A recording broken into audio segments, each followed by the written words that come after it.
my glasses. She probably is looking at your glasses. Put your hands on her neck. Just put your hands on her. You got more coming around. It's like Medusa. Y'all know Medusa, the lady with the hair, the snake hair? I'm gonna find something y'all like to eat. It's a snack. They know you got snack. Oh no, you got in the boob, Miss Pat. I'm so sorry.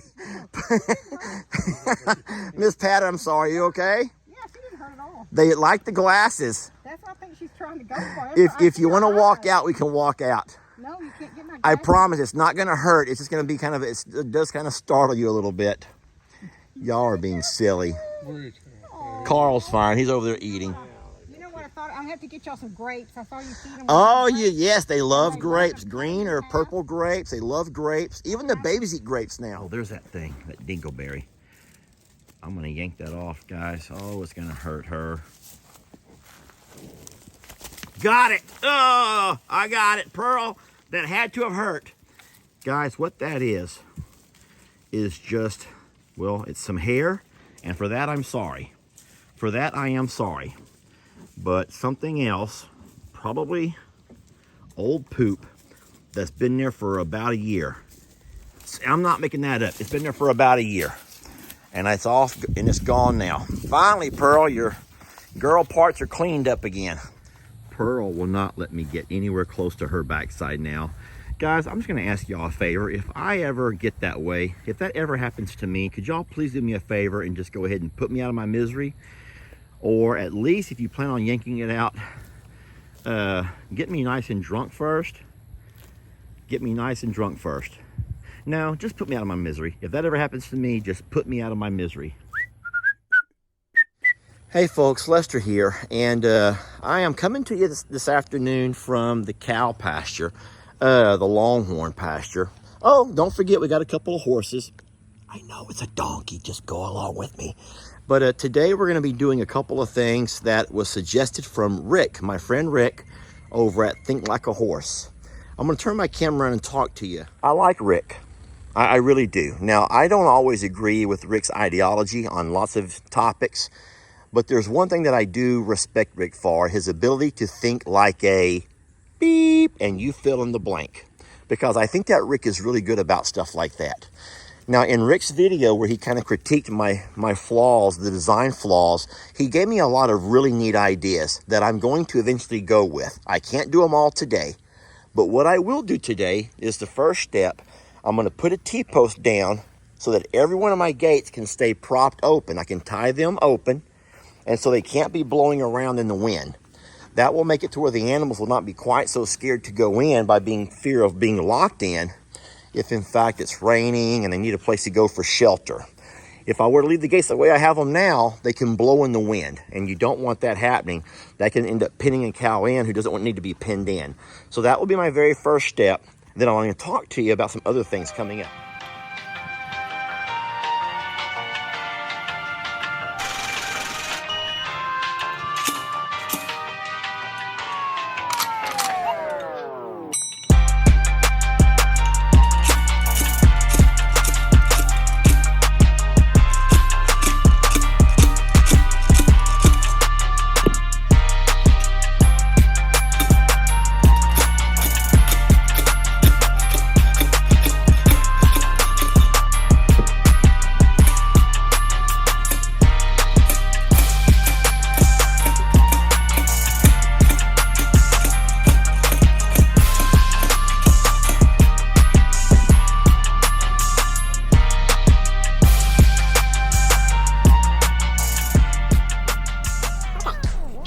Drive the T-post through here because of the roots, and the ground is just so darn dry. But what I'm going to do now, I have a system to where I can leave my stalls open.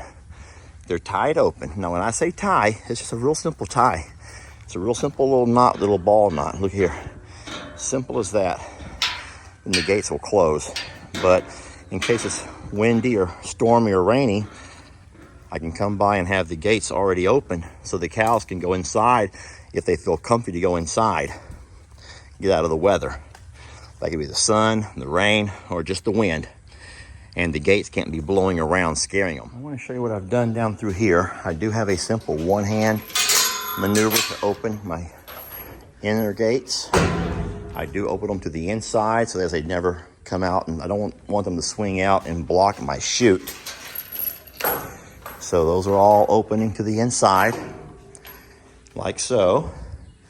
I do have all of my gates secured now with a whole lot stronger system, an extra beam that does go into the concrete. It's bracketed into the concrete, and as you can see, the wood does not touch the concrete. You don't want to ever have that getting a chance to rot. These posts are into the concrete, so that's a little bit different story right there.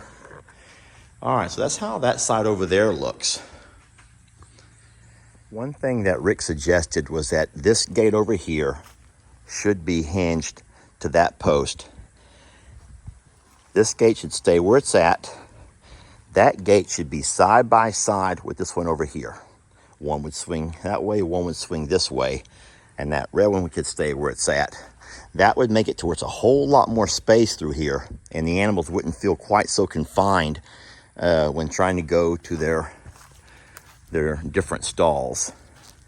I didn't think about that, but as the animals come down through here with these gates open the way they are, the gate makes the animal swing way out wide, whereas if I'd had the gate hinged on the right post, it would be a real simple walk-in. Rick also suggested that in the future, it's not feasible financially to do right now, but in the future, I could save the gates, but go ahead and extend the stalls 10 more feet out to here. Just to extend the post, extend the wood out to here, and then put the gate hinged way over here, way on the outside. That would give you 10 foot of outdoorsy type environment, along with your 10-foot actual stall.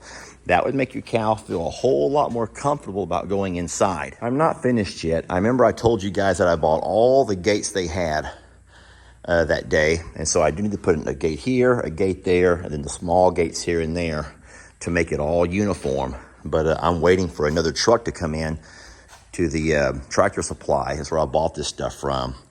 Until that happens, I'm just gonna have to put these stalls on hold for temporary.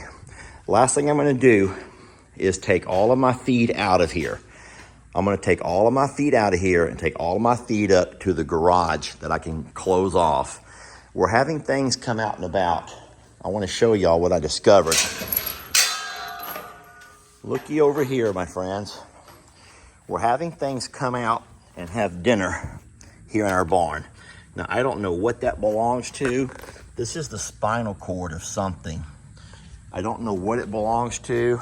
I did set me a camera up, try to catch it if it comes back, but it did not come around last night. So I don't know what that is. But what I do not want are critters coming here into the barn, any kind of critter, pigs, wild hogs, anything really, trying to get an easy meal from all of the crumbs left over here that fall out of the feed barrels. So I'm gonna go ahead and just take all of my feed up, put it into the garage where I can close it in, and I'll just come down when I feed up using the four-wheeler, like I did today, just bring the feed down with me. And so that'll be one more thing that I'm gonna take care of before all is said and done here in the barn area. I'm having a very serious conversation with Santiana. I've told her that she and I have been together for a very long time. She's produced some really pretty calves. Here's a couple of them right here. And of course, we all know her handsome little bull, Santoro. Now, Jolene has spotted something right over there. Fiona. I think that Millie's over there also. And Jolene does not really know exactly who they are. Yeah, there they go. There's Fiona and Millie. And Jolene is a little bit intrigued. She's quite intrigued by all of that. Come on, babies. Just watch where you go. Millie's like, screw this. Screw this. Fiona, look at Fiona though. Uh-oh. Fiona wants to see what's gonna happen. Fiona! Time to man up, baby.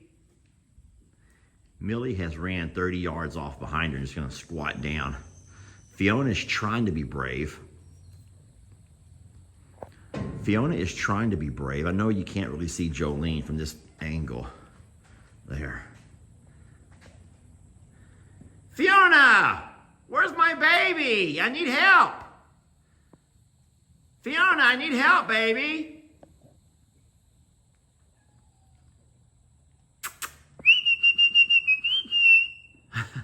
They are so torn. They want to help Dad, but they're just scared. Oh, here we go. Oh, no.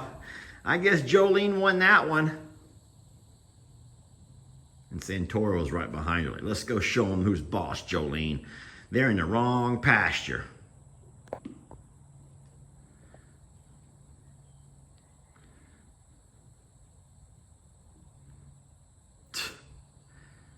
There they go. There goes my brave dogs.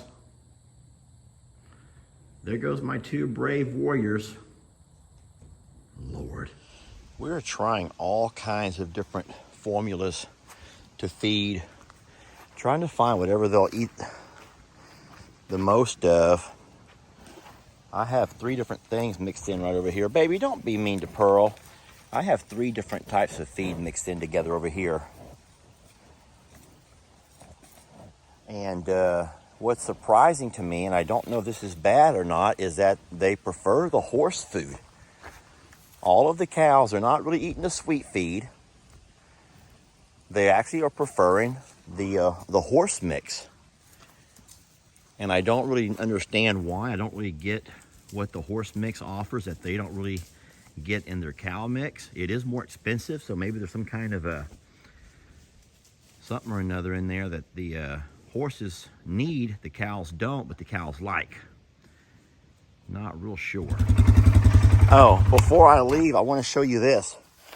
So this is going to be a pole. They're going to come put a pole here with a big old bright light. We're going to have a big old nighttime light here. I know what you're going to say. Lester, couldn't you go any closer? But you don't want to go closer. If you take this pole and you go closer to your barn, that light's going to shine down and not go into your barn. We want that flood. That flood's going to go out about 50 feet around in a circle. So we want that flood to come all the way around here and go inside of our barn, not come down and shine on top of the barn where the roof's going to block all the lighting. I think y'all get what I mean. The fella come out yesterday and we measured. They have to come from all the way over there. You see the tape on the light pole. They have to come all the way across over to here, and they're going to set a pole. They'll put a transformer, and they're going to give us a nice big old floodlight that's going to reach out about, well, 50 feet of bright light. 50 feet of bright light. Then it will be just kind of a, you know how floodlights work. You like that spot, baby? That's going to be a nice spot, huh? You like that spot he picked? So they have to come out first and trim up some of the branches from the trees over here. That will be step 1. Then they'll come out and set the pole. Then the power guys will come out and run the line and put the light. So we're going to get some lighting out here, which is going to light up this entire area. We're real happy about that because you know that right now all the cows sleep over there under that light, which is cute. All right, guys, we got our fingers crossed for rain this week. Concerned about those horns that I have hanging up in the shop, and I told her not to worry. That's all I said was not to worry. And I don't think that she's okay with that answer.